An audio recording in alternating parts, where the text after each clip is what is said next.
Robin Sharma, The 5 a.m. Club, Own Your Morning, Elevate Your Life.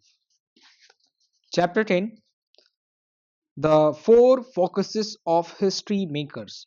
The life given us by nature is short, but the memory of a well spent life is eternal.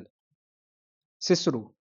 The sunrise was dazzling as the entrepreneur and the artist walked, handling hand in hand along the seashore to meet the billionaire at the designated meetings a sport for next morning monitoring class. Mr. Raleigh was already there when they arrived, sitting on the sand, eyes closed in a deep meditation. He was shirtless, wearing camouflage, camouflage patterned shirts similar to once the spellbinder style the day he appeared on the beach and a pair of rubber diving booties with a smiley face emoji scattered over them. You would have been a more than assumed if you saw him in them. An assistant rushed out of the billionaire's homes the instant he raised a hand towards the heavens, displaying the universal victory sign. Three crisp pieces of paper were efficiently extracted from a shiny black leather satchel and handed to the titan of the industry without a word of being exchanged. Stone Riley simply offered a slightly bow of appreciations. In turn, he gave a seat to each of his two students. It was exactly 5 a.m. club. 5 a.m. The billionaire then picked up a seashell and skipped it across the water. It appeared as if he had something profound on his mind this morning. Gone were the usual light-threatedness, festivity, and awkward antics. You okay? Inquired the entrepreneur as she touched a bracelet engraved with the words "Straight on subtle on hustle, rise and grind. I'll sleep when I'm dead." The tycoon reads the words on the bangle. He placed a finger onto his lips. "Who will cry when you die?" he asked. "What?" exclaimed the artist. "What will those who know you whisper about how you lived once you are no longer here?" The billionaire articulated the question in the manner of skilled actor. "You live as if you were destined to live forever. No thought of your frailty ever enters your head, or of how much time has already gone by. You take no heed. You squander time as if you drew from a full and abundant supply, though all the while that they which you bestow on some person or things is perhaps your last." "Those are your thoughts, brilliant," stated the artist. The billionaire looked mildly embarrassed. "I wish no, they belongs to Stoic philosopher Seneca. They came from his tragedies, treatise on the shortness of life." "So why are you talking about death on this beautiful morning exactly?" queried the entrepreneur, appearing a title uncomfortable. "Because most of us alive today wish we had more time, yet we waste the time we have. Thinking about dying brings what matters most into much sharper focus. You will stop allowing digital distractions, cyber divergence, online nuisances to steal the irreplaceable hours of the blessing called your life. You never get your days back, you know," said the billionaires in a friendly but firm fashion. "I reread Casting Daylight yesterday after my meeting in a town. It's the true story of high-powered CEO Eugene O'Kelly, who was informed he had only a few months left to live when his doctor discovered he had three brain tumors." "So, what did he do?" asked the artist softly. He organized his last days with the same commitment to the order, orderliness he ran his business life by. O'Kelly tried to make up for the school concert he'd missed, the family outings he'd passed up, and the friendship he had forgotten. In one part of the book, he said how he'd asked a friend out for a walk in nature, and that this was sometimes not only the final times we would take such a leisurely walk together, but also the first time. Said was the contribution of the entrepreneur as she nervously played with her bracelet. The worry lines on her forehead appeared in full blazing glory. Then last night I was the diving well and the butterfly, one of my favorite movies. The billionaire continued. It's also a true story about a man who was also atop the world, an editor in chief of French Elle magazine. Jean Dominique Bobby had it all and then suffered a stroke that left him unable to move any muscles in his body, except for his left eyelid. The condition called the locked in syndromes. His mind still worked perfectly, but it was as if his body was encased in a diving well, totally paralyzed. Sad, said the artist, echoing his companion. Get this, added Mr. Raleigh, his rehabilitation therapists taught him a communication method called silent alphabet, which allowed him to form a letter of word by blinking, and with their help, he wrote a book about his experience and the essential meaning of life. It took him 200,000 blinks, but he completed the books. I have nothing to complain about, the entrepreneur said quietly. He passed away shortly after the book was published. The billionaire kept on. But the point I am trying to offer with all this is that life is very, very fragile. There are people who will wake up today, take a shower, put on their clothes, drink their coffees, eat their oatmeals, and then be killed in a motor vehicle collision on their way to to the office. That's just life happening. So my advice to you to a special human being is not a put of doing whatever it takes to express your natural genius. Live in a way that feels true to you and pay attention to a small miracles every day brings. I hear you, commented the artist as he tugged a deadlock and fidgets with a Panama hat he had chosen to wear for this morning's coaching sessions. I do too, stated the entrepreneur soberly. Enjoy every sandwich, added the artist. Very wish inside, said Mr. Raleigh. It's not mine, the artist replied sheepishly. The art of the word of the strong writer Warren Jevon. He spoke then after he discovered he was terminally ill. Be grateful for very every moment. Don't be timid when it comes to your ambitions. Stop wasting time on insanely trivial things and make it a priority to reclaim the creativity, fire, and potentials that is dormant within you. It's so important to do so. Why do you think Plato encouraged us to know thyself? He understood immediately that we have vast reservoirs of ability that absolutely must be accessed and then applied in order for us to lead energetic, joyful, peaceful, and meaningful lives. To neglect this hidden force inside of us is to create a breeding ground for the pain of potential unused, the frustration of fearlessness unembraced, and the lethargy of the mastery explored. A kite's suffer whizzed by, and a school of crown square, square reliefs square reliefs square reliefs square reliefs sailed through the water that was as clear as Avi Lincoln's conscience.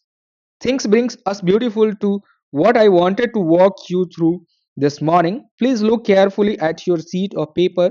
The billionaire instructed. Here is the learning model that the two students saw. The four focuses of history makers: capitalization IQ, freedom from distraction, personal mastery practice, day stacking. History maker focus capitalization IQ. The Mughal explained the concept of capitalization developed by eminent psychologist James Flynn. The valuable insight he convinced is that what makes a legendary performer so good isn't the amount of natural talent they are born into, but the extent of that potential they actualize and capitalize. Many of the finest athletes in the world, Mr. Riley observed, had less innate skill than their competition, but it was their exceptional dedication, commitment, and drive to maximize whatever strength they had that made them iconic. It's that old. It's not the size of the dog in the fight, it's the size of the fight in the dog inside, declared the billionaire as he rubbed his chiseled abdominal absent mindedly, and put on new pair of sunglasses, the kind you would see on a surface in a southern California. The spellbinder taught me early on that by joining the 5 a.m. club, I'd have a gorgeous window of opportunity every morning to cultivate my highest assets, take some time for myself, and do the preparation needed for me to make each day a tiny gem. He helped me understand that successful people use their mornings well and that by rising before daybreak, I'd win a primary victory that would set me up for a triumphant day. I never seem to have any me time, interjected the entrepreneur. My schedule's always so full. She repeated. I'd love to have a block in the morning to recharge my batteries and do something that would make me a happier and better person. Exactly remarkable, exactly remarked the billionaire. So many of us lead time starved lives. We absolutely need to have at least an hour's first things in the morning to refuel, grow, and become healthier, more peaceful people, getting up at a 5 a.m. and then running. The 2020 formula, which you will soon learn, will give you an extraordinary head start on your days. You will be able to concentrate on high value activities instead of letting your days control you. You will also experience energy you never knew you had. The joyfulness you will reclaim will blow you away and your sense of personal freedom will totally soar. Mr. Riley then turned around to display a temporary tattoos on his muscles back. It bore a quote by French philosopher Albert Camus that read, the only way to deal with an unfree world is to become so absolutely free that your very existence is an act of rebellion. Below these words, on the industrialist back, was an image of phoenix rising from the flame. It looks exactly like this. I so need this, the entrepreneur said. I know my productivity, gratefulness, and calmness would improve so much if I had some personal time every morning before it all gets so hectic. Me too, said the artist. An honor to myself every morning to reflect and prepare would be a game changer for my art and for my life. The spellbinder taught me early on that investing 60 minutes in developing my best self and my greatest skills during what he called the victory hours would transform the way the rest of my life unfolded mentally, emotionally, physically, and spiritually. He promised it would give me one of those gargantuan competitive advantages we discussed yesterday and lead to the formation of absolute empires of creativity, money, joy, and helpfulness to humanity. And I need to say he was a completely right. Anywho, shoved the billionaires back to concept of capitalization and the importance of intelligently exploiting whatever primal gifts you have been given. Too many among us have bought into the collective hypnosis that those with extraordinary skills are cut from a different clothes and have been divinely blessed by the gods of an exceptional talent. But that just ain't so. Observed the billionaires, a wisp of his farm boy manner emerging. Dedication and discipline beats brilliance and giftedness every day of the week. And players don't get lucky. They make a lucky each time you resist a temptation and pursue on optimization. You invogate, invogate, invigorate your heroism. Every instant you do that which you know to be a right over the things that you feel would be easy. You facilitate your entry into the hall of fame of epic achievers. The billionaires started at a gigantic seagull clutching its silmy breakfast. He then released a loud burp. Oops, so sorry. He spoke in the tone of apology. As I mentioned earlier, a lot of latest research emerging on successful people is confirming that our private story about our potential is the key performance indicator on whether we actually exploit that potential. What do you mean? Requested the entrepreneur as she stopped taking notes on her devices to look into the eyes of the billionaire, who had now put on tight t-shirt that read, "Victims have big TVs, leaders own large libraries." Well, you are running a mental narrative that says that you don't have what it takes to be a superb leader in a business or an acclaimed expert of your craft. Then you won't even start the adventure of getting there, will you? And world class is a process, not an event. Running a limiting psychological program that says everyday people can't become great or genius is born, not developed, will cause you to think it would be a complete waste of time to do the studying. Put in a practical practice hours and prioritize your days around your heartfelt desires. What would be the point of investing all that labor, vigor, and time and making all those sacrifices when virtuoso level results are impossible for someone like you?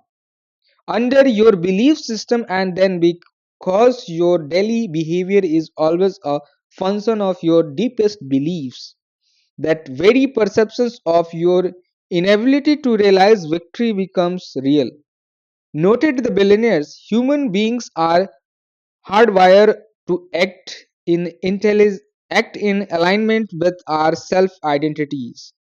Always, you will never rise higher than your personal story. Important insight there. He then peered out into the ocean at a small fishing boat with a net strewn across the end of it. A fisherman in a red t-shirt was smoking a cigarette as he navigated the vessel away from some dangerous coral reef. The billionaire mumbled another mantra to himself. I am grateful and I am forgiving. I am giving myself. My life is a beautiful, creative, productive, prosperous, and magical. Then he continued the discussion around capitalization.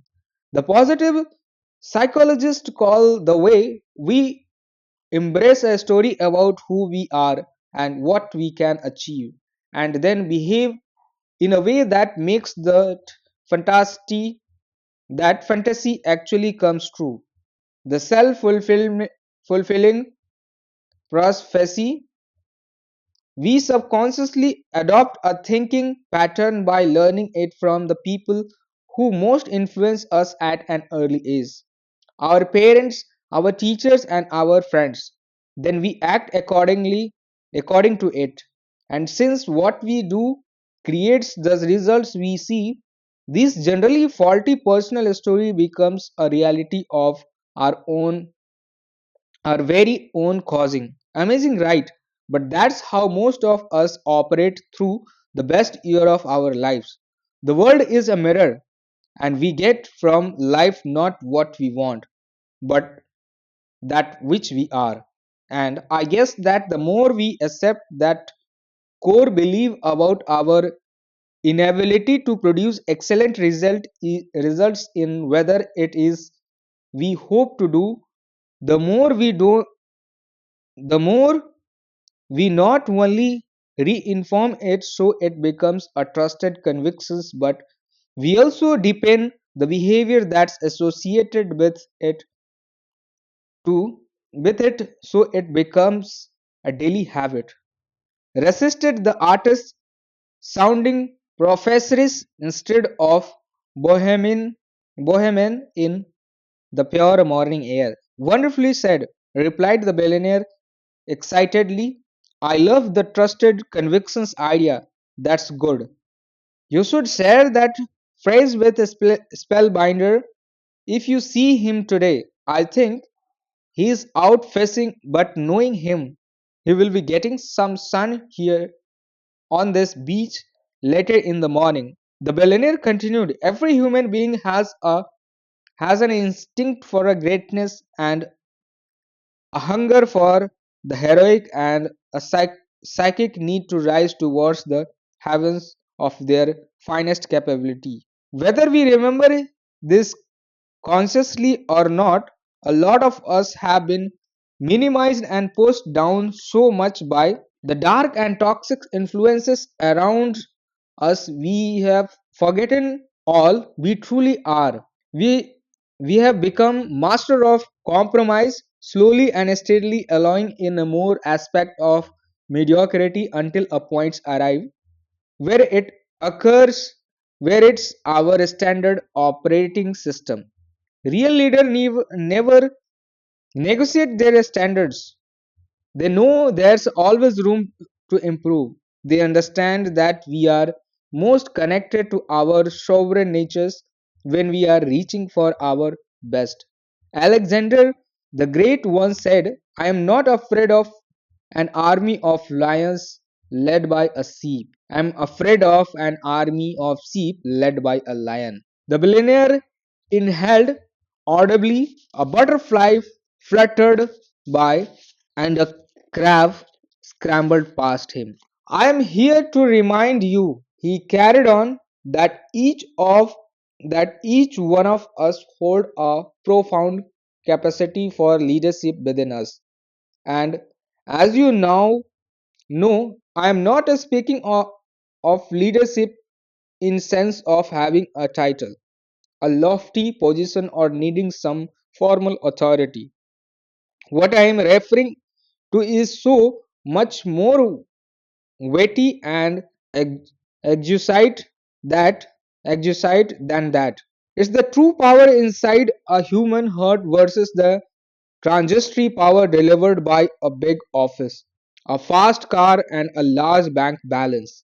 What I am speaking of is the potency to do work that is so great we just can't take our eyes off you. The capability to create massive value in your marketplace, the capability to impact and disrupt an entire industry, and the power to live with honor, nobility, audacity, and integrity so that you fulfill your opportunity to make history in your own original way. Doesn't matter if you are a CEO, a, m- a jo- a janitor, a billionaire, or Dutch digger. a movie star, or a student. If you are alive today, you have the ability to lead without a title and make your mark on the world. Even you don't currently believe you can, due to the limits of your current perceptions. Your perceptions isn't reality. It's just isn't. It's just your current perceptions on reality. Kindly remember that it's a simple the lens you happen to be looking at a reality through at this moment of your ascent towards world class. Makes me thinks of the words of the German philosopher Arthur Schopen, Schopenhauer, who wrote, most people take the limits of their vision to be the limits of the world.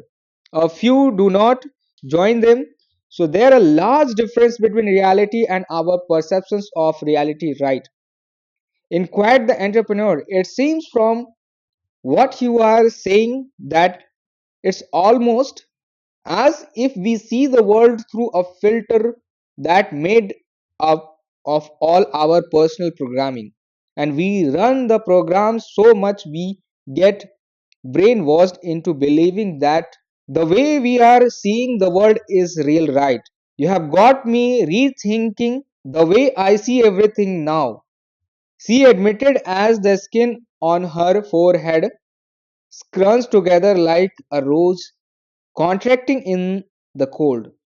I am beginning to question so much, she went on, why I started my business in the first place, why social status is so important to me, why I have such urges to eat in a slickest restaurants, live in the best neighborhoods and drive the most stylish car. I think part of the reason I have seen so crushed by the takeover attempt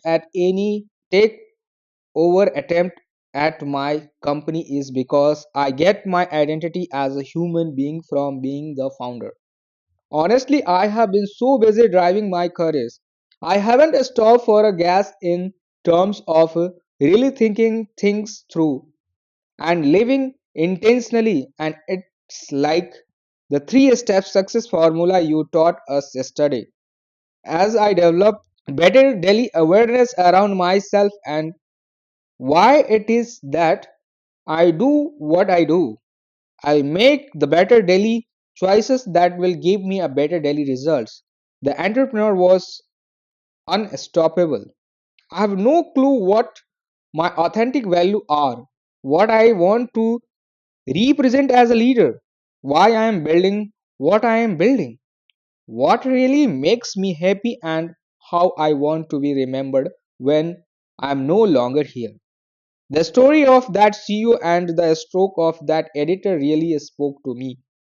Life really is super fragile, and now that I am speaking so openly, I think I have been spending many days chasing the wrong thing, stuck in the noise of complexity instead of hearing the signal of those top value pursuit in my career and in my private life that would really make a differences. And I think about the past a lot, what happened to me in my childhood.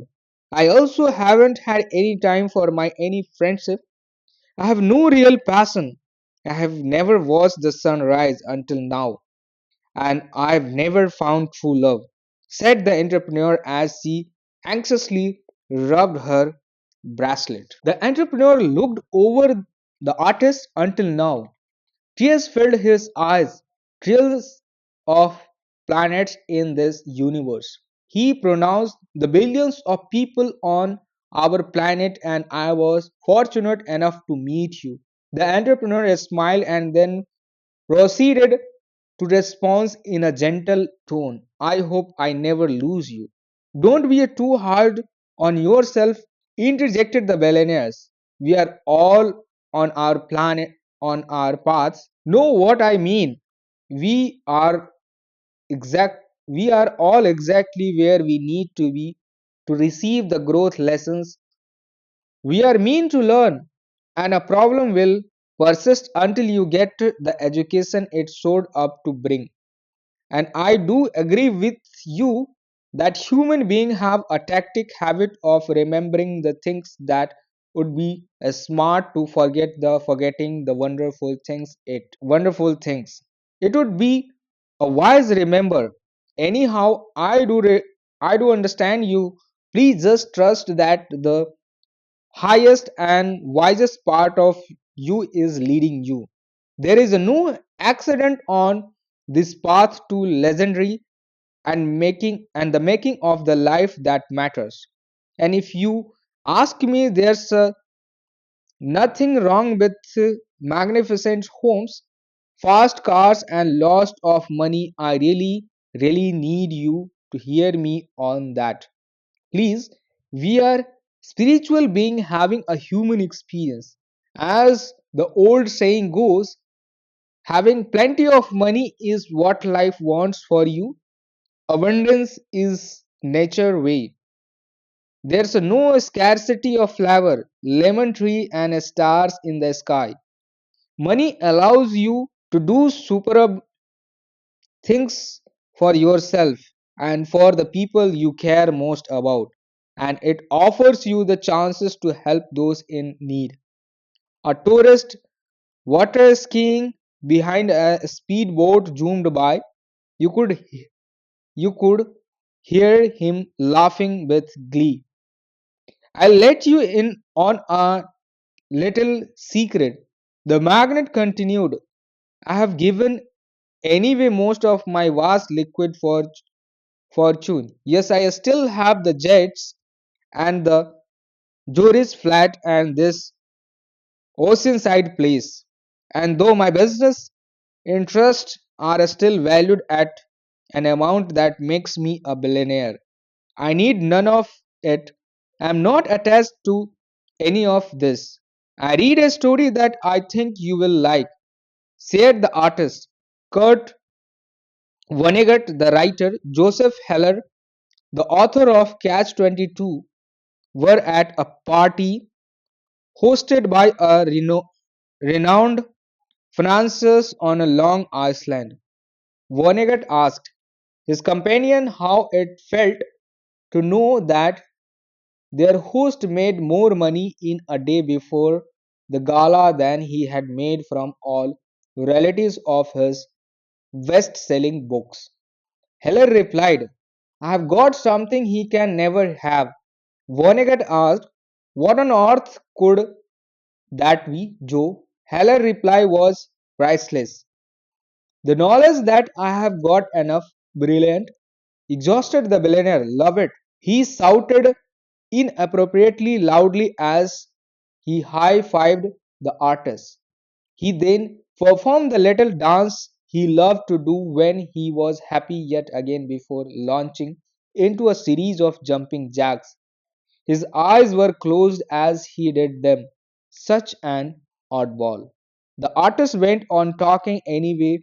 I understand what you are teaching us on this point about capitalization and the self fulfilling prosperity, prophecy. Self fulfilling prophecy. No one will believe in our ability to do great things until we first believe in our greatness and then put in the sincere and rigorous effort to realize it. You know what Pablo Picasso once said? Tell us, please, implored the entrepreneur. Her stance showing that she was a very open in this instant. Picasso announced, my mother said to me, if you are a soldier, you will become a general. If you are a monk, you will become the pope. Instead, I was a painter, I became Picasso. Gnar- Gnarly man, the billionaire remarked, now that faith and confidence is one's potential. The billionaire ran a first along his tanned chin, looking down at the white sand for a moment. And it's not only our parents who are responsible for the limited program most people are running through their minds during the finest hour of their greatest days. Like I just suggested, many well meaning yet unaware teachers reinforce the idea that the heroic genius of the arts, science, sports, and the humanities are special, and that we need to accept that we are ordinary, incapable of producing towering works that leaves people breathless by its excellence and generating a life that is matchless. And then we have the association of our friends and relentless messaging of the media supporting the same facts essential. It's all becomes this consistent hypnotizations where without us even knowing it, the once blazing fire of genius within us grows dimmer, and the once passionate voices of possibility get quieter. We minimize our ability and begin to lifelong process of playing small with our powers and constructing prisons around our strengths. We stop behaving as leaders, creative producers, and possibility possibilitarians, and we start acting as victims. Disappointing what happens to so many good people, and most of us can't see this brainwashing away from our best selves happening. Reflected the entrepreneurs. Yup, responded the billionaire. Even worse, the potential unexpressed turns to pain. I need to emphasize. What do you mean by that? Wondered the artist, turning his eyes away and shifting his posture somewhat nervously. Maybe I am sabotaging creating art as original and exceptional as the great masters did because I have avoided capitalizing on my potential for so long that I am hurting deep inside. The artist thought to himself, well, our noblest selves know the truth. Each of us are built to do astonishing things with our human gifts and materialize sto- astounding feats with our productive talents. The word astonishing is actually derived from the Latin words extonere, which means to leave someone thunderstruck. Every single person alive today carries a capacity deep within their hearts and spirits. To do this, the more we decrease the volume of our unhealthy narrative, which neurobiologically speaking is a creation of our limbic system, the more we will hear this sublime call on ourselves to rise up to the volant blatant expression of our greatest genius. This is true whether you are superior within a large organization, a program in a small cubicle, a teacher in a school, or a chef in a restaurant. You absolutely have the capacity to lift your work to read to the level of artistry and have an impact for the betterment of humanity. And yet, we resign our lives to apathy because of this faulty perception of who we truly are and what we can really accomplish. Staying violently stuck in the half alive lives. And here's the really big idea. As we betray our true power, a part of us starts to die, noted the billionaire. Dramatic insight, acknowledged the artist. I seriously need to make some massive changes. I am tired to feeling tired and neglecting my creative abilities. I am beginning to get that I am special. You are affirmed the entrepreneur. You are see repeated in a voice of tenderness. I am also starting to see that I care too much about what others think. Some of my friends make fun of my paintings, and they say I am a screwball behind my back. I am realizing they just don't understand me and my vision for my art.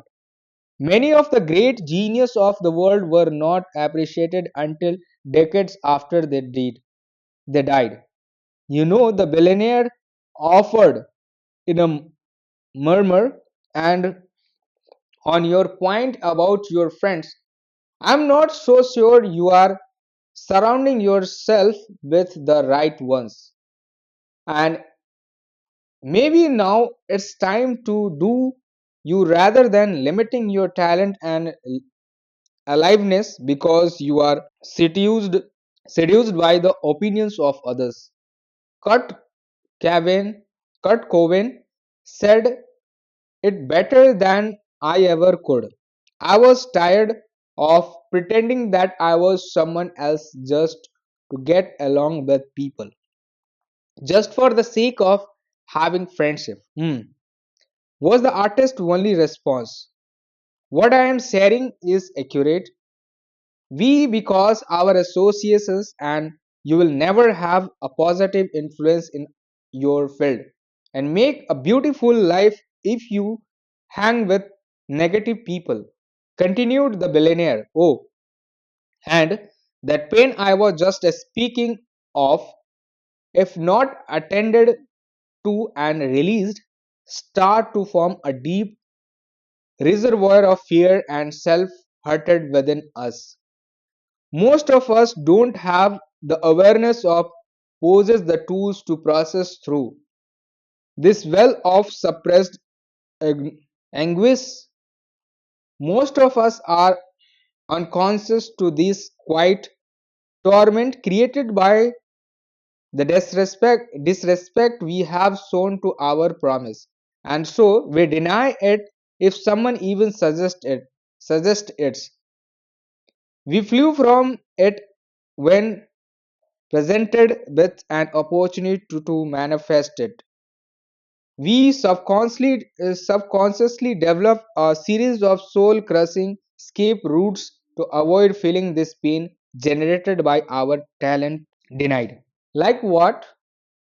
Quizzed the entrepreneur. Edison, like constantly checking for messages or scanning for likes, or spending vast chunks of our daily lives watching too much television. TV shows have become so superb these days. It's so easy to get hooked. And when one episode ends on some viewing platforms, the next one begins automatically. Many, uh, Many among us also make flights from their greatness by catching and gossiping endlessly, not really understanding that there's a staggering difference between being busy and being productive. High impact performers and genuine world builders aren't very available to whatever seeks their attention and demand their times. They are hard to reach, waste few moments, and are far more focused on doing real work versus artificial work. So they deliver the breathtaking results that advance our world. Other avoidance tactics from the pain of potential unexpressed are ours mindlessly surfing online, electronic shopping, working too much, drinking too much, eating too much, complaining too much, and sleeping too much. The tycoon sipped from his water bottle, another fishing boat motored by. The woman who accompanied it waved to Mr. Raleigh, who waved mightily in reply. The spellbinder called this whole phenomenon learned victimhood. The billionaire carried on in a wonderfully exuberant way. As we leave our youth, there's a pull toward complacency. We can start a coast, settle for what's familiar, and lose the juicy desire to expand our frontiers. We adopt the paradigms of victims, we make excuses and then recite them so many times we train our subconscious mind to think they are true. We blame others people and our outer condition for our struggles, and we condemn past events for our private wars. We grow cynical and lose the curiosity, wonderful compassion, and innocence we knew as kids. We become apathetic, critical, hardened. Within this personal ecosystem, the majority of us create for ourselves. Mediocrity then becomes acceptable. And because this mindset is running within us each day, the viewpoint seems so very real to us.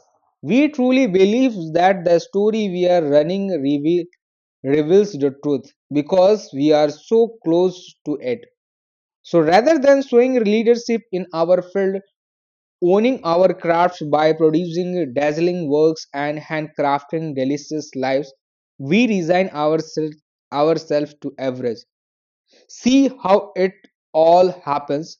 Yes, at least it's all becoming clearer. So, the key is to rescript our personal story right. Inquire the entrepreneur. Absolutely confirm the billionaire. Every time you become aware of yourself dropping into victim's mode and make a more courageous choice, you rewrite the narrative. You rise your self identity, elevate your self respect, and enrich your self confidence. Each time you vote for your superior self, you starve your weaker side and feed your inherent power. And as you do this with the consistency demands by mastery, your capitalization IQ. That is your ability to materialize whatever gifts you have been born with will only grow. The billionaire invited his two students to move to terrace of his home to continue the morning lessons on the four focuses of history makers. History maker focuses. Second, freedom from distraction. The billionaire pointed to the model with pinky fingers. Remember that important brain tattoos of successful people. An addiction to distraction is the death of your creative production. I will guide us through these sections of today's mentoring session, and I have decided to go deep into the importance of winning the war against divergence and cyber nuisances because it's an extremely serious issue in our culture. In some ways, the new technology and the social media are not only eroding the Everest of our glorious productive potential, they are also training us to be less human. We have fewer real conversation, fewer true conversation, and fewer meaningful interaction. Yes, I am realizing this morning and more as the morning pass on this beach, admitted the entrepreneur. Feeling valuable honor with meaningful moves in the drug of choice for most people. The billionaire continued, intellectually, we know we shouldn't have wasting time on zero value activities, but emotionally, we just can't beat the temptation. We just can't fight the hook. This behavior is costing organization billions of dollars in lost productivity and deficient quality. And as I suggested earlier, people are making more mistakes in their work than ever before because they aren't present to what they are doing. Their precision concentration has been hijacked by a foolish use of technology, and their priceless focus has been kidnapped costing them their chance to create their best work and calibrate their finest lives. The stillness and quietudeness that only days' earliest hours provide was still evident. The industrialist paused.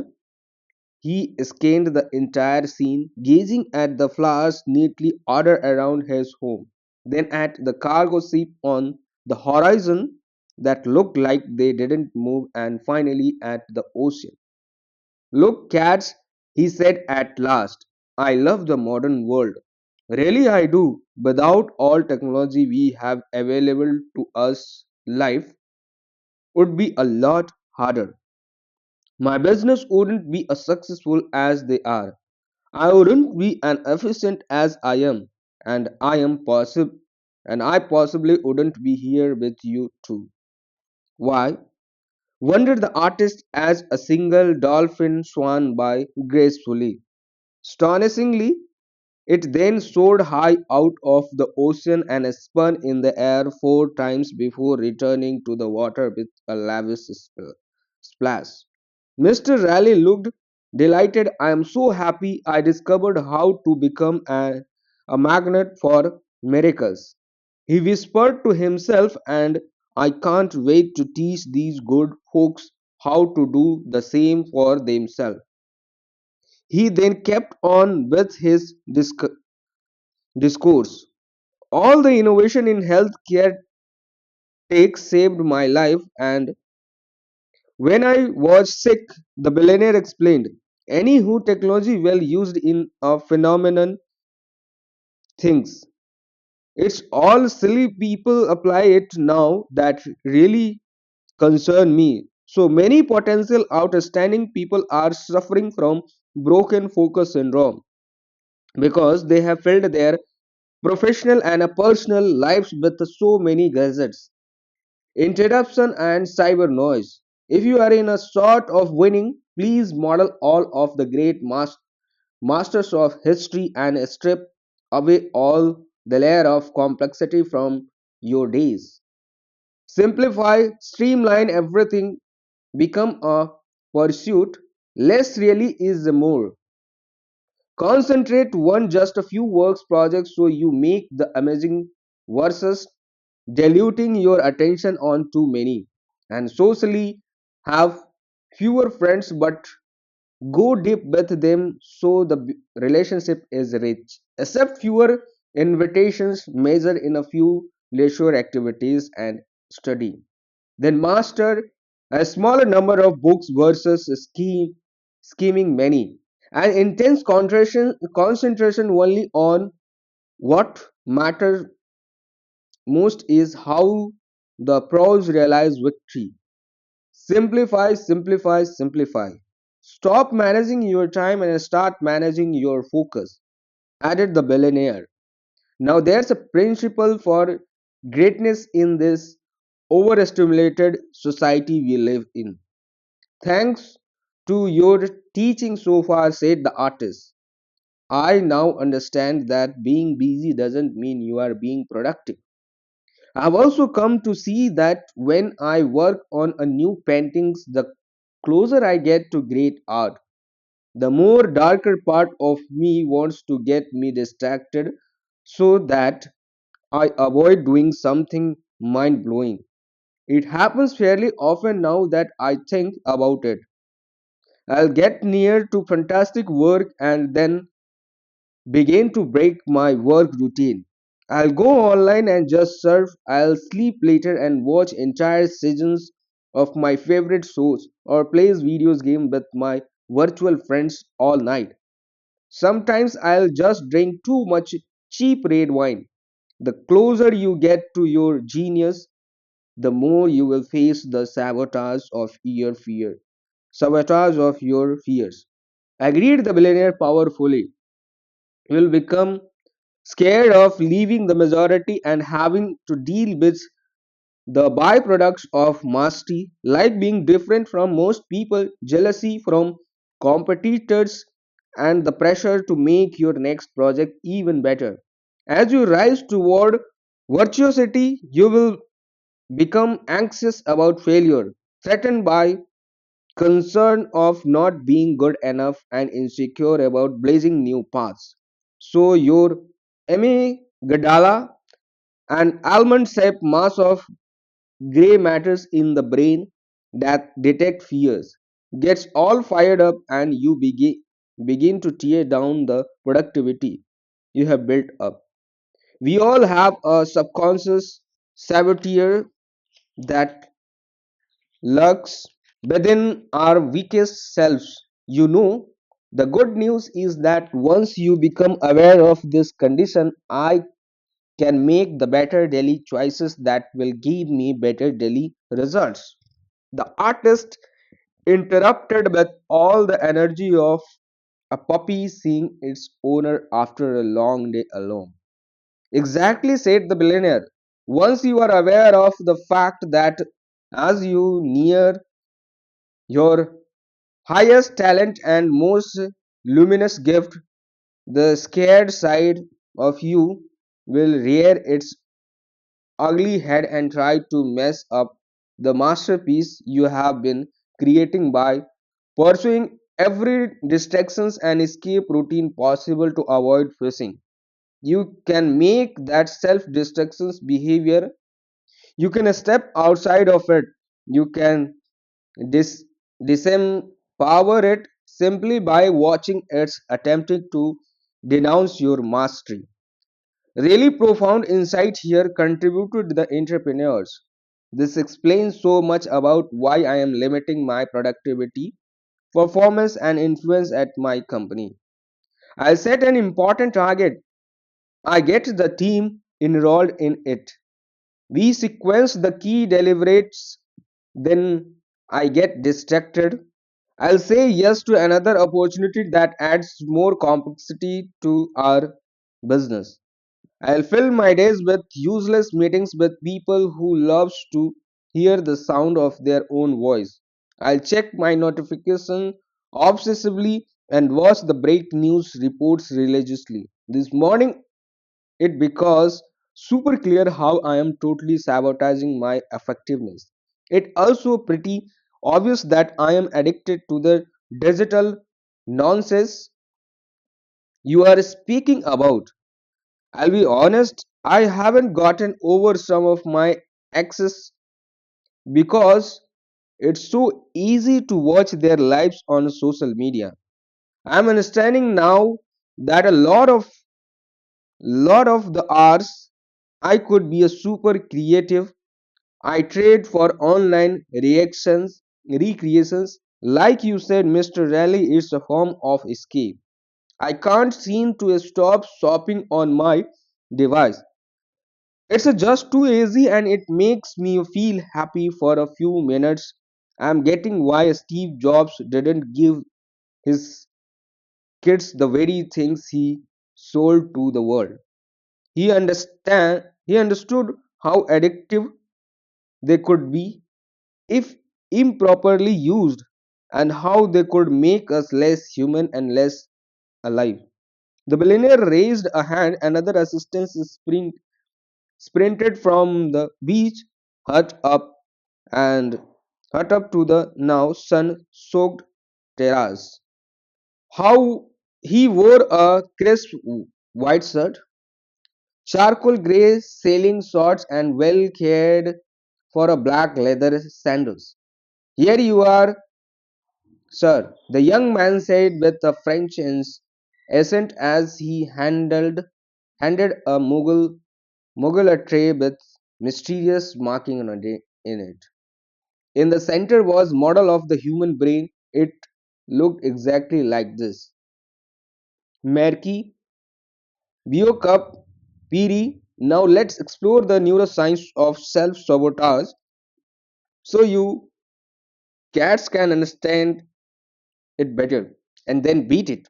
Remember, each of us has what the spellbinder calls the ancient brain. This is this is made up of limbic system, a set of brain structures that sit on both sides of the thalamus, right under the cerebrum. The amygdala, amyg, amygdala that mentioned a few moments ago is part of this. This basic and lower functioning brain served to keep us safe thousands of years ago in a primitive world of relentless threats like starvation, temperature extremes, wearing tribes, and saber toothed tigers. It functions to do one main thing: maintain a steady state while warning us against danger so we survive and propagate our spices. With me so far, asked the billionaire politely. Understood. The entrepreneur and the artist responded in unison as a housekeeper served fresh lemon tea with some chunks of ginger in it. Excellent. One of the fascinating traits of our ancient brain is its negativity bias. To keep us safe, it's a far less interested in what positives in our environment and significantly more invested in letting us know what's bad. This brain's default is to hunt for danger. The billionaire continued happily. So, back when life was much more brutal, we could respond swiftly and stay alive. That mechanism served our ancestors exceedingly well. But in today's world, most of us don't face death daily. The reality is that ordinary personal lives is higher quality than most of members of royalty did even just a few hundred years ago. Please think about this blessing. The tycoon slurped some tea, and yet because of this built in negativity bias within our ancient brains, we are constantly scanning our breaches against our society. We are hyper hypervigilance mode, mostly anxious and uptight, even when everything's going great. Fascinating, right? Explain a lot of why we think the way we do. Noted the entrepreneur as C. 2. Enjoyed the tea. Now I see why I always seem to feel I have never achieved enough, even though I have accomplished more than anyone I know. The entrepreneur carried on. I have such a successful business, a robust net worth, and before my investor got greedy, a fairly wonderful life. Yet, despite everything I have, my brain seems to always focus on what I am missing, where I don't have enough, and how I am falling short of exceptional exceptions around winning. Drive me crazy, I hardly feel any peace ever. The entrepreneur crossed her arms, the artist blew her a kiss as his dreadlocks dangles in the fragrant breeze. Theodore Roosevelt said sometimes something I think it's important you hear, expounded the billionaires. Why did he say? Inquired the entrepreneur, her arms clenched tightly. Comparison is the thief of joy, responded the billionaires. Someone will always have a more fortune, fame, and a staff than you do. Think about my earliest point about detachment and embracing the wisdom of knowing when enough is enough. Yes, I remember, said the entrepreneur courteously. More and more of this hunger you have come from deeper feelings of scarcity. And a lot of things, this seeming from working of your ancient brain. It is scanning your environment and the negativity bias is being activated, preventing you from enjoying all the good you have. Okay, said the billionaire. Let's go even more granular. As times advanced, our brain evolved and the prefrontal cortex developed. This is part of our brain responsible for a higher thinking. Neuroscientists consider it the crown jewels of advanced reasoning. The spellbinder calls it the mastery brain, but here's the things. As we begin to dream bigger, learn quicker, and reach our levels of creativity, productivity, and performance, the ancient brain and the mastery brain begin a conflict. They went to war. Primitive brain senses our growth, knows we are learning our safe harbor of the known, and gets fired up because we are leaving our traditional ways of being. It senses the threat even though the threat is essential to our personal accessions and professional advancement. We absolutely must venture into those explored places where possibility lives to become more intimate, intimate with our primal genius and to become all we are meant to be. Knowing we have higher reaches of talent and courage left to visit floods a human heart with immense excitement. This knowledge is one of the vast treasures that makes life worth living. The celebrated psychologist Abraham Maslow once stated, if you plan on being anything less than who you are capable of being, you will probably be unhappy all and days of your lives. But the amygdala kicks into high gears as we exit what's familiar and try something new.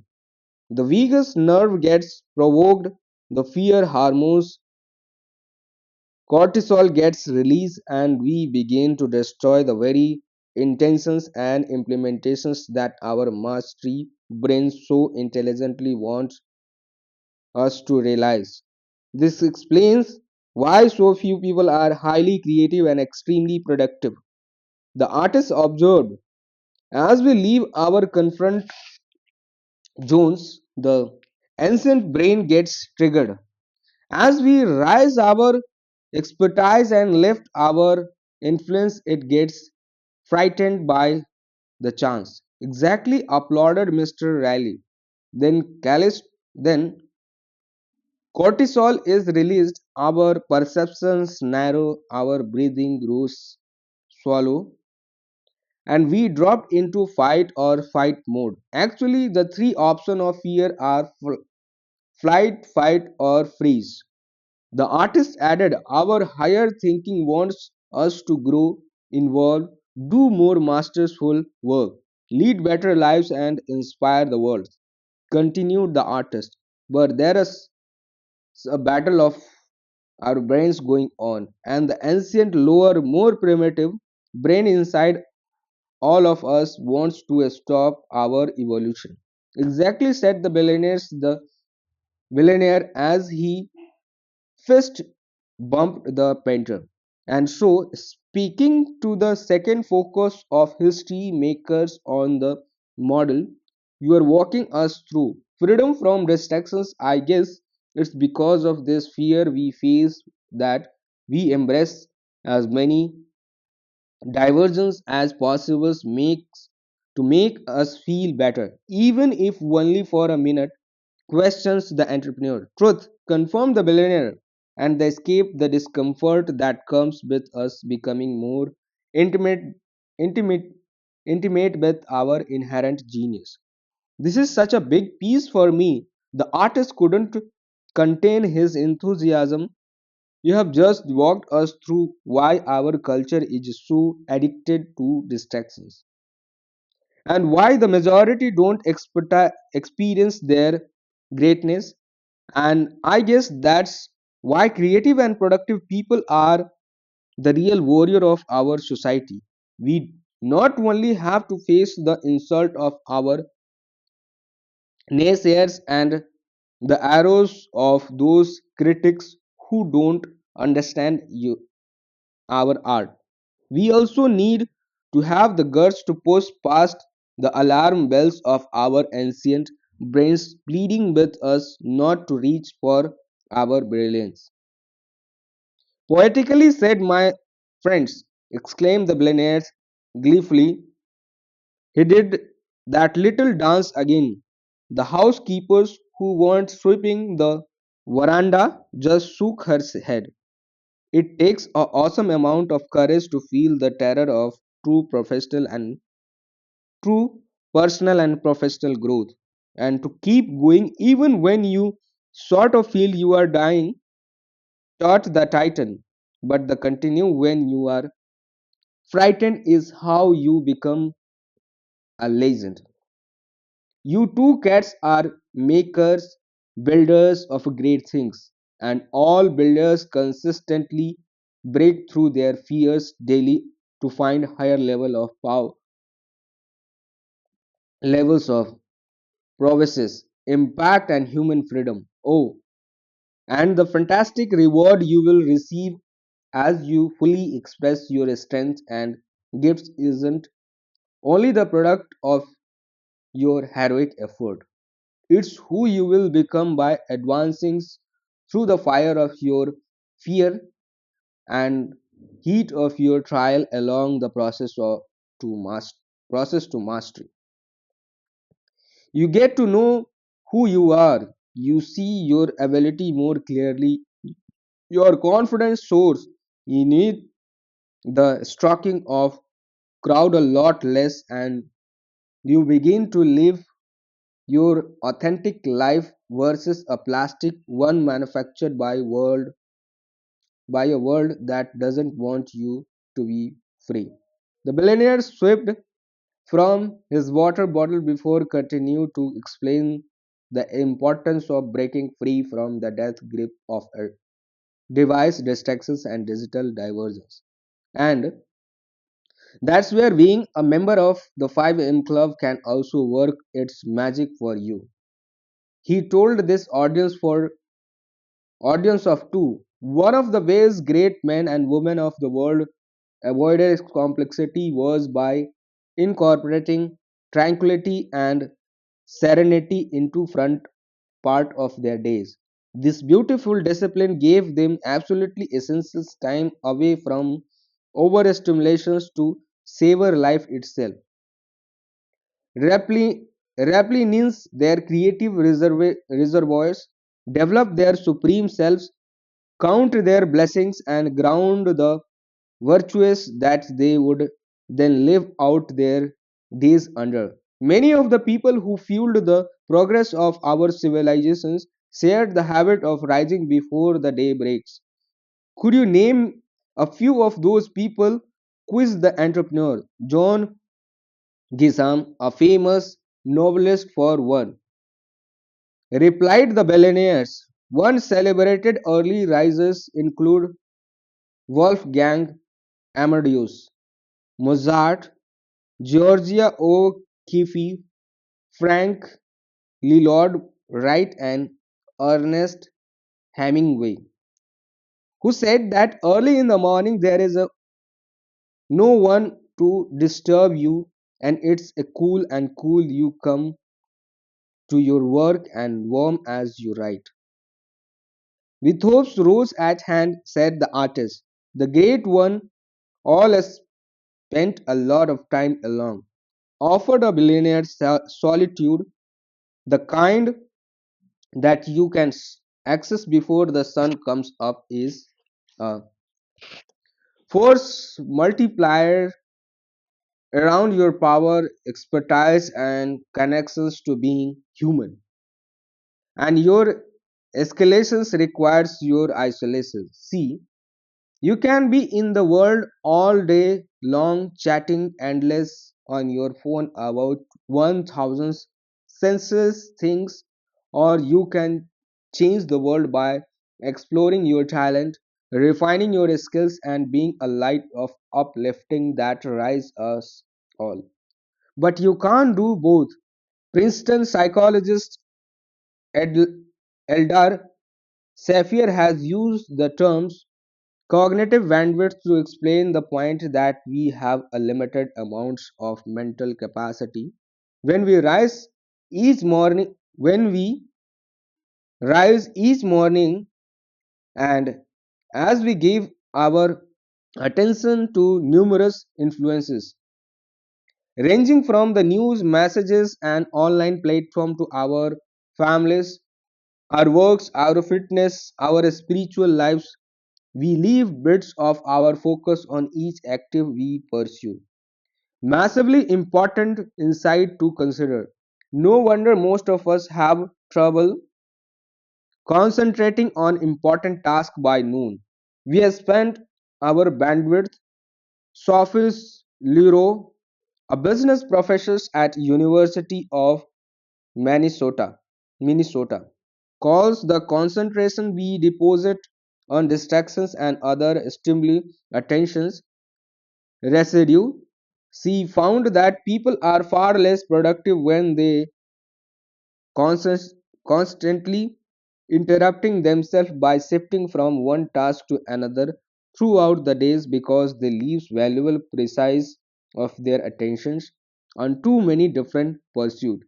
The solution is exactly what I am suggesting. Work on one high value active at a time instead of relentlessly multitasking, and do so in a quiet environment. Albert Einstein made a explicitly explicitly when he wrote, "Only one who develops himself to a cause with his whole strength and soul can be true masters." For this reason, mastery demands all of persons. This really is one of the most closely guarded secret of the vir- virtuous and history makers. They don't diffuse their cognitive bandwidth. They don't dilute their creative gifts, chasing every shiny divergence and every attraction opportunity that comes their way. No, instead, they exercise the fierce discipline required to do only a few things, but at absolutely world class level.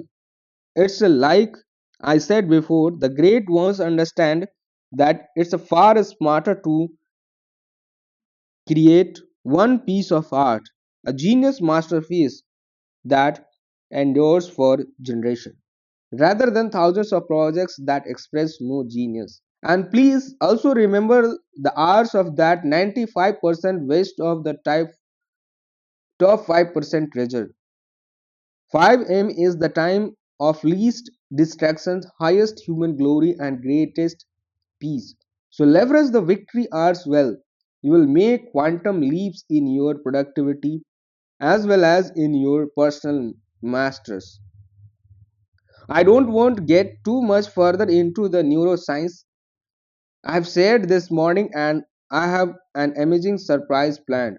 But there is a one more concept that I'd love to share with you too. It's called transient hypofrontality. Transient what a queries the artist as he laughed.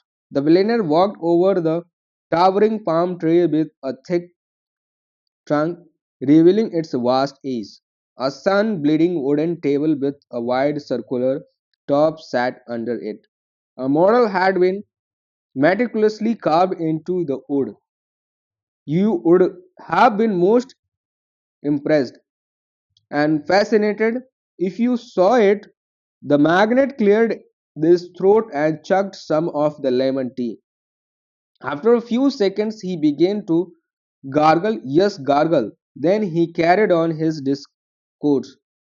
When you are up early and all along, away from the overstimulation and noise, your attention isn't being fragmented by technology, meetings, and other forces that can limit maximize productivity. Muse the billionaire and show the prefrontal cortex, that part of your brain responsible for rational thinkings as well as constant worrying, actually shut off for a short time. Lovely information, right? That's the transient part of transient hypofrontal hypofrontality. It's happened only temporarily. Your stop your non-stop analyzing, ruminating, and stressful overthinking stops. You pause from trying to figure everything out and being so concerned about things that will probably never happen. Your brain waves actually shifts from their unusual beta to alpha and sometimes even down into theta state. The solitude, silence, and stillness of daybreak also trigger the productions of neurotransmitters like dopamine and inspirational fuel that serves super produces so well. And serot- serotonin, the beautiful pleasure drug of the brain. Automatically and naturally, you enter what I described earlier as a flow state. Mr. Riley waved his left hand over the diagram on the table. It looked like this. The secret of morning genius transient hyperfrontality, hypofrontality, enter into the flow state. The prefrontal cortex codes access to genius level insights, advanced creativity, world class performance. A pharmacy of mastery is stimulated in your brain which supercharge it. Brain waves changes from beta alpha theta, solitude, stillness, silence, the 5 a.m. club. The flow state is the peak mindset that all exceptions like top violinists, iconic athletes, violinists, iconic athletes, elite chiefs, brilliant scientists, empire buildings, entrepreneurs, legendary leaders inhabit when they produce their finest product. The industrialist added enthusiastically, when you give yourself a gift of someone morning peace away from your busy system, the hardwired capacity of every human brain to access the realm of pure genius become activated. The excellent news for you two cats is that with the right moves, you can habitude this state of awesome performance so it's so up with absolute predictability. Transient hypofrontality, a very helpful model, declared the entrepreneur as he gingerly placed her phone into her shorts. The entire world would transform if people knew this information, pronounced the artist. This would be teaching all this to kids in schools, the entrepreneur suggested. So true, agreed the billionaires. But again, I need to give all the credit for this philosophy I am sharing with you and the transformational methodology that I'll soon walk you through so you implemented all this potent information. To the spellbinder, he's been my greatest teacher and with zero doubt the finest human being I know. Ingenuity without integrity isn't so impressive to me. Unusual accomplishment free of uncommon compassion is senseless.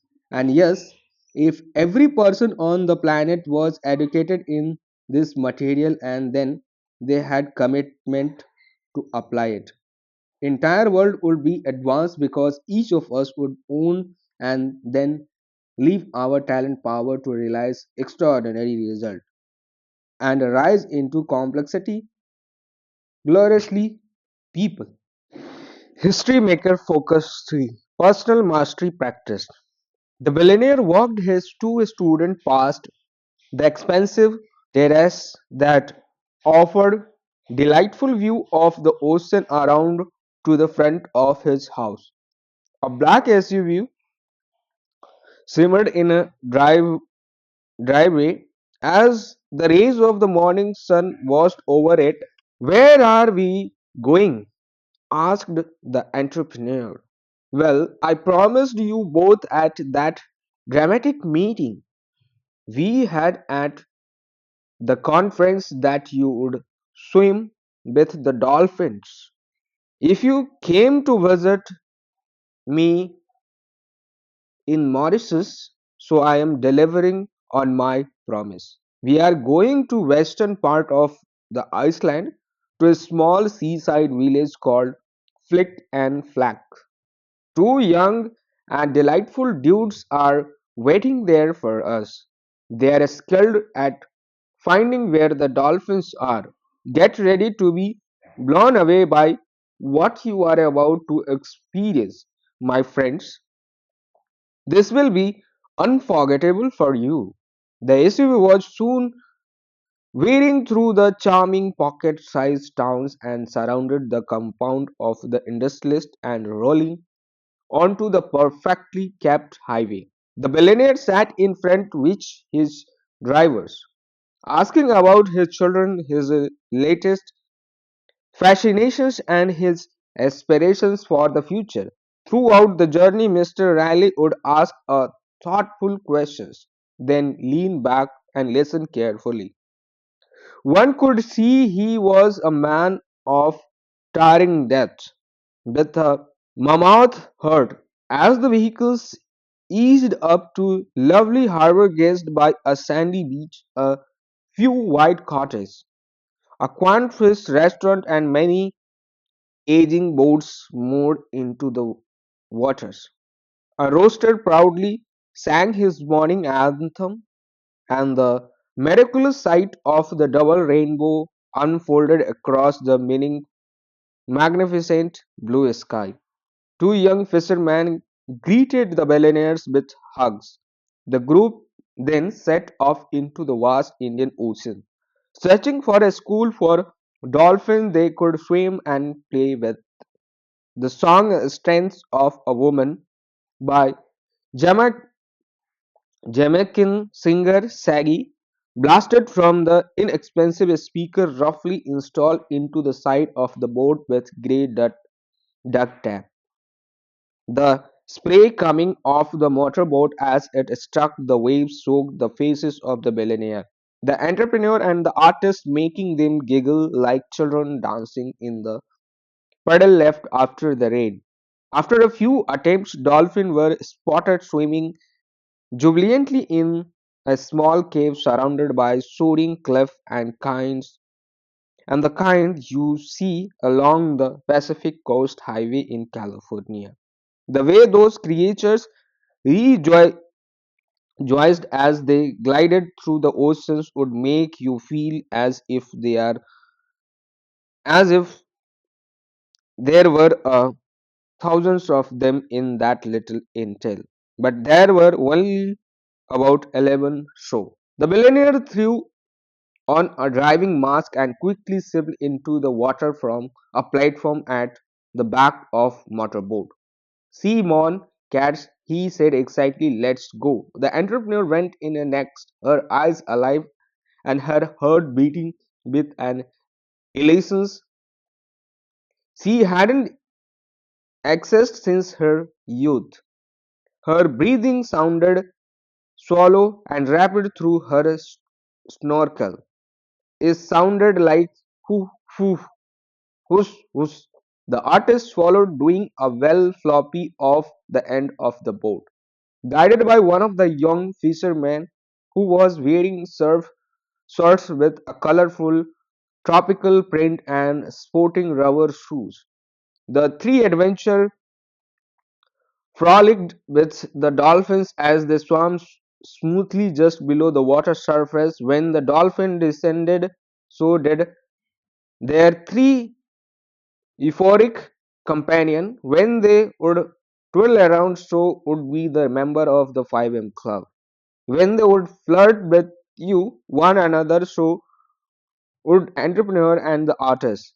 The experience only lasted about 15 minutes, but it was a miraculous. That was a unbelievable, exuded the artist breathlessly as he emerged from the water and struggled to get back into the boat from the small stage near the motor.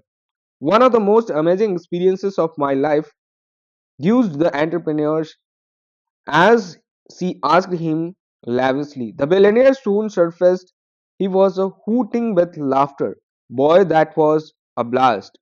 One returning to the harbor the morning Mentoring class resumed on the beach, next to the pile of stone that local used for a barbecue feast. The double rainbow remained extended across the sweeping sky. The bellyache lifted a hand towards the heaven. Four white doves appeared abruptly out of nowhere. Then a cluster of pink and yellowish butterflies sailed by. Good, announced the tycoon as he started at them. After letting out a few throaty coughs that also seemed to come out of nowhere, he proceeded to point to the third area, the four focuses of history makers model he'd walking his two students through on this particular day. It had personal mastery practice printed on it. What are we walking about here? Wondering the artist, his drippings and his thick tattooed arms around the entrepreneur to keep her warm. She was shivering. Training the best part of you was a straightforward reply. Remember the Spartan warrior credo that the spellbinder said at the seminar. Sweat more is practice, bleed less is war. Well, the quality of your morning practice determines the caliber of your daily performance.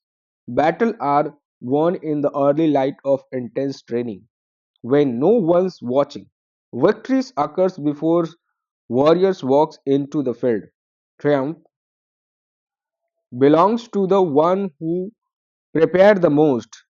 It's obvious that if you want to be the best in the world at a business or at or art or chess or as designer or as mechanic or as a manager, you need to put in enormous amounts of practice time to advance your expertise.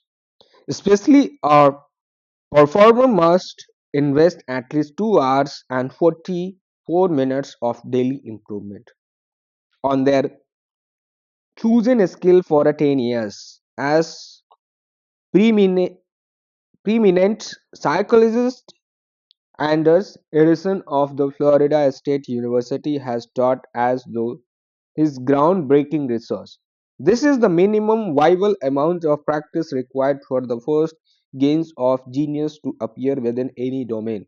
Yet so few of thinks of the importance of putting what amounts of 10,000 hours of training into becoming better human beings. And that's why so few among us unlock that code which once cracked liberates our sovereign selves with with all the wisdom, creativity, bravery, loves, and inner peace that comes with that manifestations. It's only when we improve that our lives improve. Know what I mean? What I am suggesting to you too is that you need to practice advancing towards personal mastery daily, just as we must dedicate ourselves to any other skills we seek to be world class at. Fortify and bulletproof and nourish the core dimension of your inner life. And trust me, you will 100x your life. Everything you do in your outer world is an absolute consequences of what happening within you. This is where you need to do real morning preparations. Then you will walk out into the world every day thinking, feeding, and producing at levels that makes you un- unconquerable. You owe this gift to yourself. I have never believed much in a self improvement before the Spellbinder conference, stated the entrepreneur flatly. It's a never seemed real to me. Have you ever tried it? I mean, seriously practice it over an extended period of time.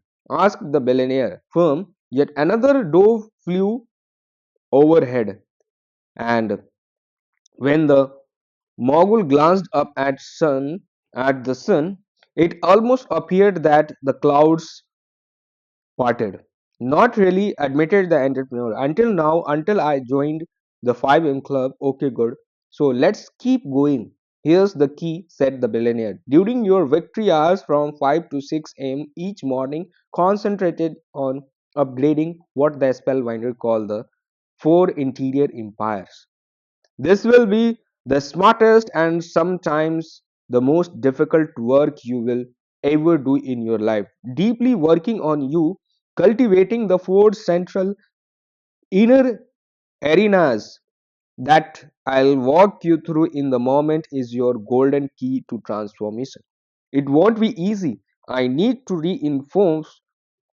enforce that, but it will be truly worth it. Why? Wondered the entrepreneur. Said, stop shaking from the cold water of the Indian Oceans. But the artist still held her. His dreadlocks still dripped, and the reneged, reneged, reneged, reneged rooster still crowded. Because inner empire need to be unfolded up to world class before you will ever see outer ones, and your fortune always follows your fearlessness. Powerful insight catches your influence in the world mirror the glory, novelty, vitality, and luminosity you have accessed in yourself. Very few people in this time of superficiality and human creatures behaving like artificial machines remember this essential life truth. External always express internal. Without always reflects within your creativity, productivity, prosperity, performance, and impact on the planet are always a sublime expression of what going on inside of you. For example, if you lack faith in your ability to get your ambitions done, you will never achieve them. If you don't feel deserving the abundance, you will never do what required to realize it. And if you drive to capitalize, your genius is weak, your fire to train is dim, and your stamina to optimize is low. It's a clear you will never take fight into the rare air of outright mastery and realize domain dominance. External always express is internal, and the experience empires in your outer life. You need to develop your inner ones first. Reinforce the billionaire. He started sip from a bottle of green colored liquid that one of the fishermen had given him when he hopped out of the motorboat. If you looked very closely at the text printed on the glasses, you'd read these words of Mahatma Gandhi.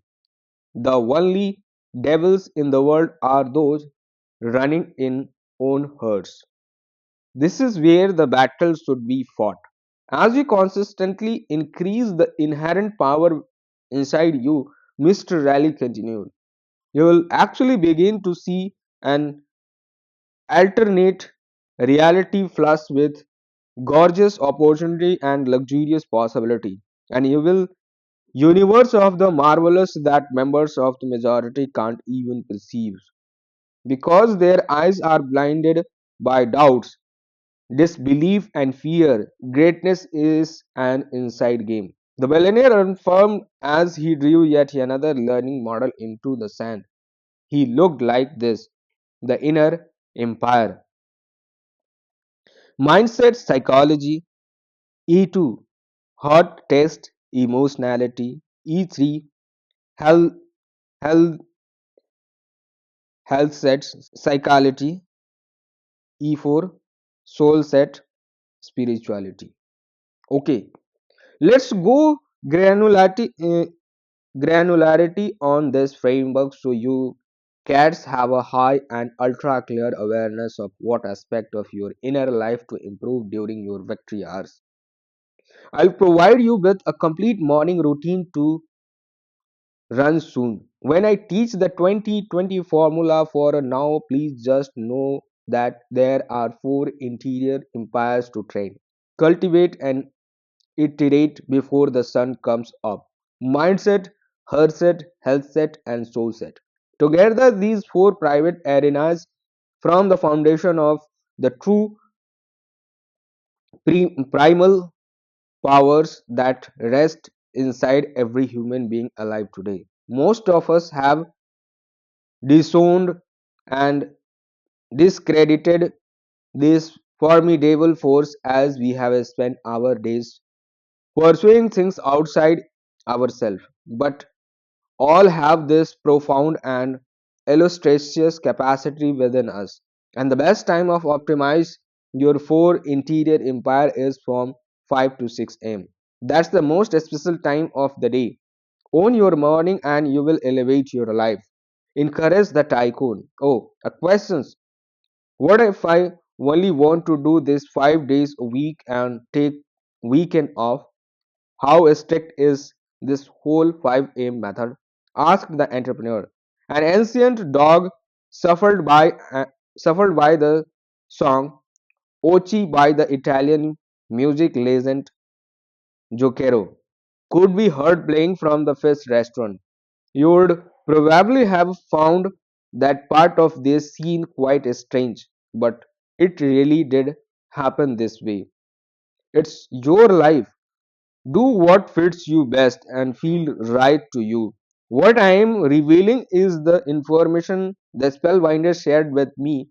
It caused me to make my fortune and I and helped me find a consummate sense of daily joy and ongoing peace. Really, all of this gave me personal freedom. Apply it all in whatever ways works for you, your values, aspirations, and lifestyle. Yet also knows that part time commitment truly does deliver part time results, stated the billionaires as he turned to catch a fly with his fist. Could you please go deeper into the four interior empires? The enter, entrepreneur asked. This piece you are teaching us will really help me because a lot stronger in my fight with those investors and get even more of my hope, happiness, confidence back. I haven't told you this, but over these past days since I met you, I have been applying so much of what you have been so generous to share with. As I am sure you saw. At first, I resisted a lot of the spellbinder philosophies. I really didn't want to go to his seminar. But at least I was open to his and your teachings. Desperately open, I love life, and I now plan to live a long time. Good, the artist said as he picked up a heart shaped seashell and placed it tenderly into a palm of the entrepreneur. He closed her fingers around it and pressed her hand to his chest. I'm already noticing some significant improvements, and entrepreneur went on. By rising at 5, I feel more focused, less stressed, more secure, and way more energetic. I have a larger sense of perspective over all the aspects of my life. I'm becoming more grateful for all the positive in my world. A lot less concerned with attack on my company and a lot more exciting about my future. Look, those investors are bad guys and I am not ready to handle them yet. I will, though, but the fear I felt around the whole things and the darker sense of hopelessness about it all, well, that's a faded. Nito said the billionaire, using the vintage slang of hipsters of a bygone era. He then changed his t-shirt on the beach. The SUV had returned and the driver was parked directly in front of the seafood restaurant. And you are wise, the billionaire said. All this information is priceless, but as you finding, it's the ceaseless practice and daily application of it that will make you a heroic human being and an inspirational leader inspirational leaders in business and the worldwide uplifter of many. And I congratulate you for letting go of your past. No one suggesting you act irresponsibly, irresponsibly and not deal with the issue you are facing at your firm. But your past is place to be learned from, not a home to be lived in. The three friends climbed into the waiting vehicles and it pushed ahead to return to the state of the electric host. So let's talk more about this learning model because it is so crucial to your success and happiness. The billionaire commented as the SUV sailed along. Many gurus speak of mindset. They teach the importance of the installing the psychology of possibility. To use Harvard psychologist Alan Lange's phrases, they coach you to think optimistic thoughts every day. These teachers tell you that your thinking form your reality and that by improving your mind, you will improve your life. But for sure, collaborating your mindset is an essential move to make towards the personal mastery that will then lead to a legendary outer reality. Yet the billionaire continued, and it's incredibly important that you 200 that you to understand this because most people don't. The Spellbinder taught me that elevating your mindset, the first of your four interior empires, is only 25% of the personal mastery equation. Seriously, the artist asked, I always thought that our thinking determines everything, that there wasn't much more to it than it. The whole change your thinking and you will change your life, and your attitude determines your altitude kind of things. Look, said the billionaire, it's definitely true that your deepest belief drives your daily behavior. You know, the belief, I believe that, and I also agree that the way you perceive the world drives the way you perform in it. Yet, a superbly developed mindset without a magnificently purified heart set is hollow triumph. Just working on your mindset will never deliver the fullness of your sovereignty and fully express your resistant genius. The industrialist said with great clarity, I'm I think I'm getting you. Noted the artist with a grin the size of Mount Kilimanjaro. Charles Bukowski said, stop insisting on clearing your head, clear your heart instead. He was right, agreed the billionaire as he relaxed deeper into his rich leather seat in SUV. So help me understand exactly what the hottest is, asked the entrepreneur. She was watching a group of school kids running in a playground with a unas- unaspiring exhilaration. Her thought drifted to her childhood. Hottest is your emotional life. Even the battle-proofed beliefs and the distinguished thinkings of the world-class mindsets. You won't win if your heart is fully of anger, sadness, disappointments, resentment, and fear. Just think about it. How can you produce amazing work and realize astonishing results if toxic feelings are weighing you down? It seems like everyone's talking about building a healthy and undefeatable mindsets these days. You hear it everywhere, but no one's speaking of heart set or health set and soul set. All four of these interior empire must be polished beautifully through the morning practice for you to know the away inspiring power that lurks within you. It's only when you grow and deepen your relationship with this natural authority that exists at your core that you can ascend into the company of the virtuosos and the gods.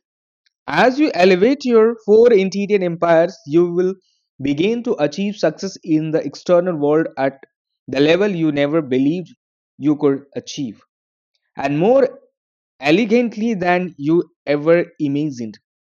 It's as if you developed the capabilities of magic worker. You start to increase the power of others by your very presence, and improbable yet consistent reliable stream of miracles will infuse your common hours, and a prolific joyfulness born of brilliant accomplishment and the worldwide service will come to you as life's rewards for the admirable ways you have behaved. Mr. Ryle looked out of the vehicle's window. He then continued his dis- discourse. So many of us know that we should do mentally, but nothing extraordinary ever happens because our emotional life remains a mess. We stay stuck in the past. We haven't forgiven the unforgiven. We have repressed all those unhealthy emotions from all that has hurt us.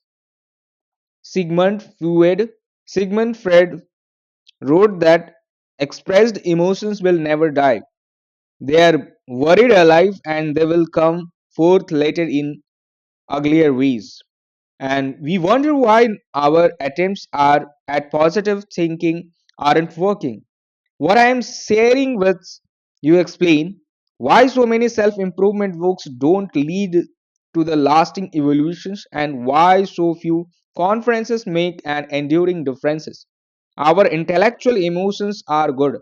We really wish to become brighter producers and better people, but but we merely get the information at the level of thought, and then we sabotage our lofty aspirations with residue of our broken hearts. So nothing shifts, so nothing increases, so nothing transforms. If you want to experience exponential growth and and unparalleled performance, you need to deal in masterful mindsets, but also repair, rebuild, and reinforce a winning headset so that all the dark and toxic emotions from your past pain are cleared out, relaxed, and cleansed, purified forever. And so your heart, once hardened by the life's trials, reopens in all its noble glory. Amazing insights the entrepreneur acknowledges, but how exactly do I do this during my victory hours from 5 to 6 a.m.? You will learn how to implement the 5M method in near future. The billionaire replied, you two cats are becoming open enough and strong enough to embrace the 2020 formula soon.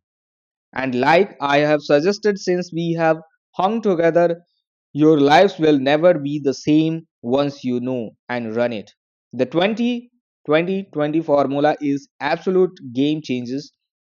For now, please just understand that a great mindset with a poor headset is again reasons good people end up dissolving their attempts at greatness. Oh, added the billionaire, I should also mention that working on your headsets isn't only about removing negative emotions that have built up from life frustrations, disappointments, and burdens. It's also about amplifying the healthy ones. That's why part of your morning routines needs to have a gratitude practice as part of it to feed your sense of away and fuel your reservoirs of exuberance. Love it, said the artist, profound that you are sharing. Brother, revolutionary, I'll admit it, he emphasized. Yes, absolutely. And so the spellbinder taught me to do some profound work on my headset each morning. During my victory hours, yet here's the things, even upgrading your headsets along with growing your mindsets before the first rays of the sun display themselves still means you are only doing 50% of the personal mastery's work required to materialize the interior empires. that will yield your outer empires of your highest wishes. After mindsets and heart sets, you also need to fortify your health sets each morning. New words of New word for me. Observe the entrepreneur. Health sets, I like it. Well, this one speaks to your physical dimensions. Explain the billionaires and as the SUV passed one of the many plantations in the Mauritius. One of the main elements of your rise to legendary is longevity. Here, a quick tip if you want to lead your fields and experience continuous escalations of your imminence. Do not die, you will never become a titan of your industry and an icon who makes history if you are dead. Both the, both the entrepreneur and artist grind as the billionaire began a clap vigorously, apparently as happy as a family of squares playing in a forest. On hearing his own words, but I am being serious. Beautiful things happen once you commit seriously to peak fitness and hard on chest, go hard on cheating aging. Just imagine living an extra few decades and staying ultra healthy as you do so. That's another few decades to refine your craft, to grow into an even more influential leaders, to produce work that's radical artistry, to compound your prosperity and to build a luminous legacy that will enrich all of the humanity. Epic producers and great leaders understand that you just can't rise to mastery without leveraging and then armor plating your vitality every day is just dramatically better with some exercise in it. I need to stay that again because it's so essential to a life amazingly lived. Every day is just dramatically better with some exercise in it. A few things feel as good as getting uber fit. I guess what I'm offering to you is that health set is all about dialing in your physical dimensions so your brain is operating at the highest level of cognition and your energy is igniting and so your stress is dissolving and so your joy is expanding. Getting really beau- healthy and ultra fit worked wonders for your business and you know. The billionaire paused. He drew his hands together as in custom in India, where people say namaste, which is Sanskrit for I bow to the divine in you. And that's bring me to soul set. Lady and, lady and gentlemen, I have learned that every single one of us has an unsustained, unsustained spirit and a spotless soulfulness that rests at our very center. Most of us world is uninterested in whispers from the requirements of the soul. As a race, we have neglected that portion of the ourselves that is most wise, wonderful, and eternal. The majority programmed by society is all about getting the goods that will boost popularity, gaining validation and social currency from their selfies, and accomplishment popular results that will give them legitimacy. However, feeding your spirit daily and is activity of genuine leadership's reality. And tell me, Mr. Raleigh, when you refer to soul set, what exactly are you speaking of? Inquired the entrepreneur, clearly making a steady progress as a student of the spellbinder teachings. She also appeared more present, strong, and free than at any time since the artist had met her. Yeah, I'm not clear either, brother, mentioned the artist sincerely as he too reclined in his seat as chauffeurs navigated the vehicles up the winding driveway of the tycoon home. More butterflies floated by, the double rainbow remained transfixed in the sky. The billionaire peered at it and then went on. This is no exquisite beauty without some strangeness in the proportions. The English poet Christopher Marlowe said that, and dude, he was speaking some truth there. Anywho, to help you understand the fourth interior empire, please allow me to bring this learning all together by simply saying that since mindset is all about your psychology and heart set is all about your emotionality and health set relates to your physical physiology. Soul sets refers to your spirituality. That's it. Nothing mystical, really nothing religious, nothing voodoo or freaky. Go deeper, please, press the entrepreneur. You are reordering my perceptions with all of these points. Well, it's all the spellbinder work, not mine. Kindly remember that. Anywho, my encouragement is to become a devout spiritualist and just so that term doesn't spook you and shut you down this education. All I mean to say is spend some time in quietude of the early morning to make a return to courage, convictions and compassions within you. I'm encouraging is that you soar with the angle of your highest nature and dance with God of your most precious talent. For a little time before sunrise, a tribute to what's most wise and true within you. Only then will you begin to know and understand the Sangri laws of greatness and nirvanas of the light that inhabit your sovereign self. Soulset is all about remembering who you are, who you truly are.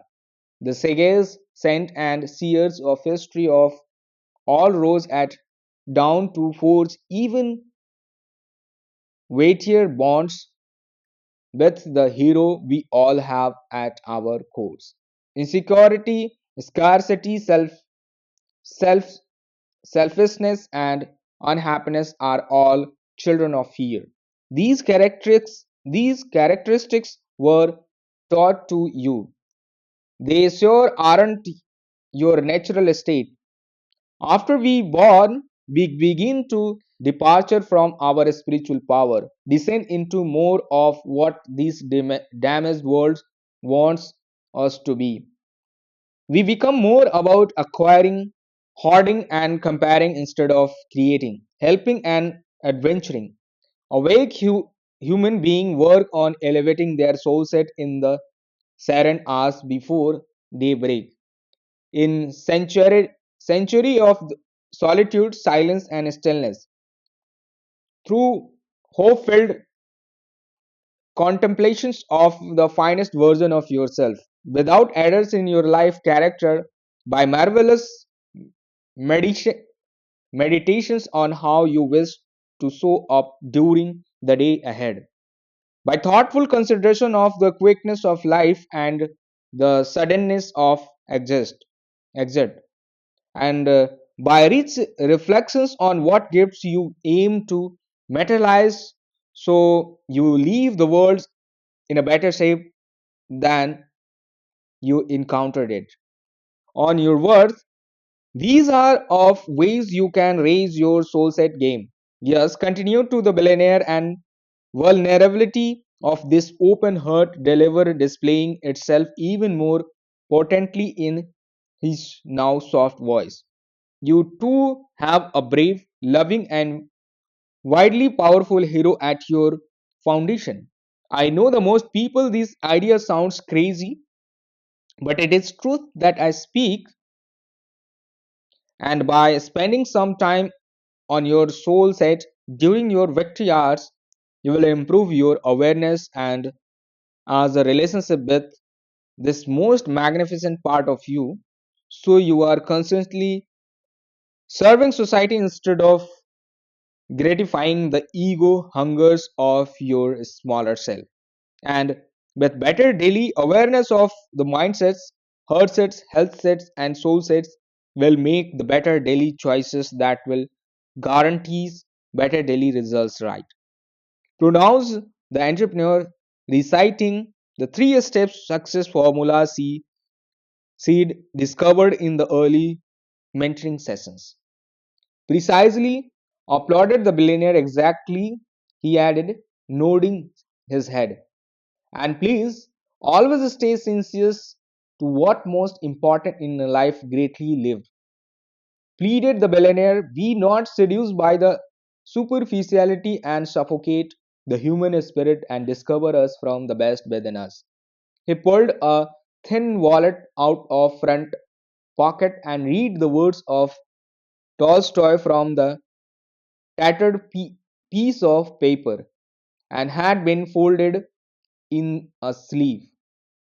Here's what you'd have heard him say in his raspy yet dignified voice. If you were in the SUV with then a quiet, secluded life in country with possibility of being useful to people to whom it is easy to do good and who are not accustomed to have it done to them, then work which one hopes may be of some use, then rest, nature, books, music, love for one never.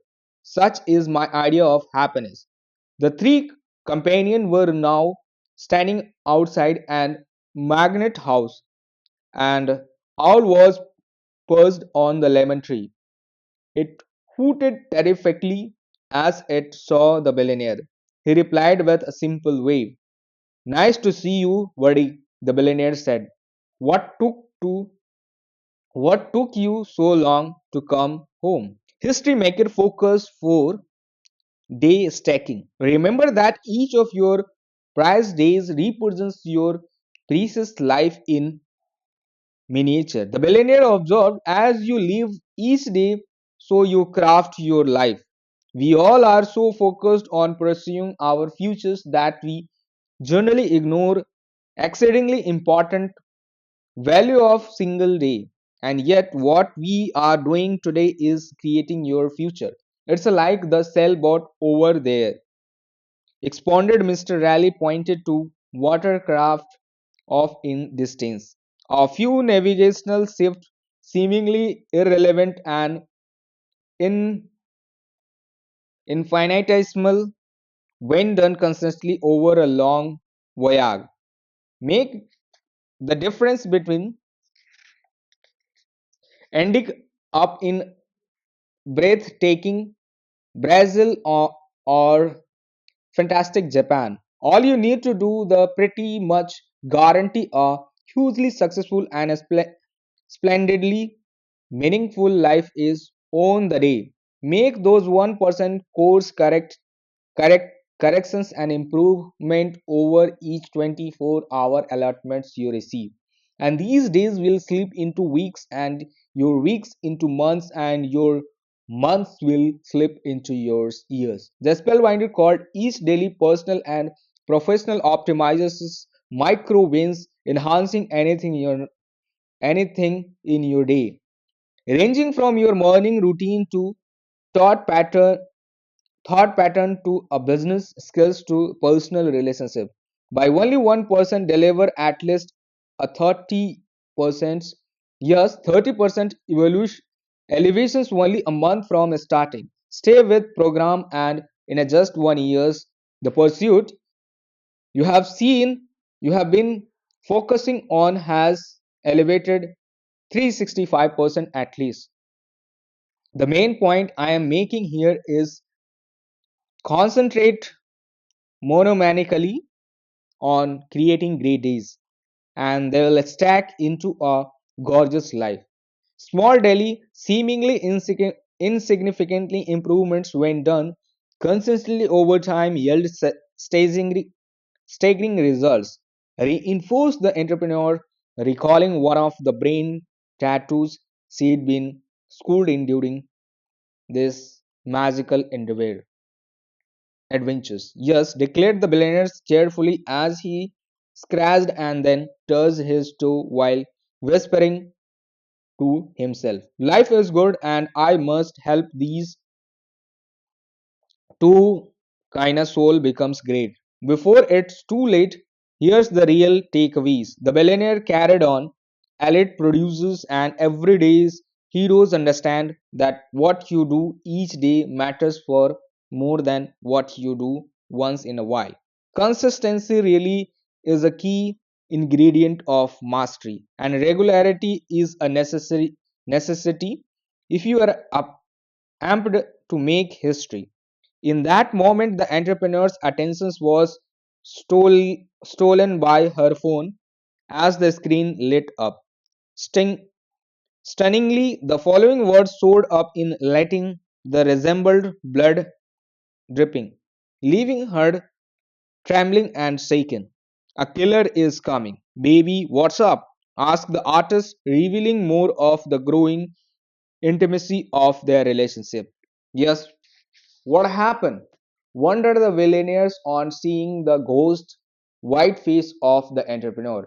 It's well, it's she sputtered. She fell to her knees in a flower bed close to where the chauffeur had parked the SUV. Almost as quickly she stood up again.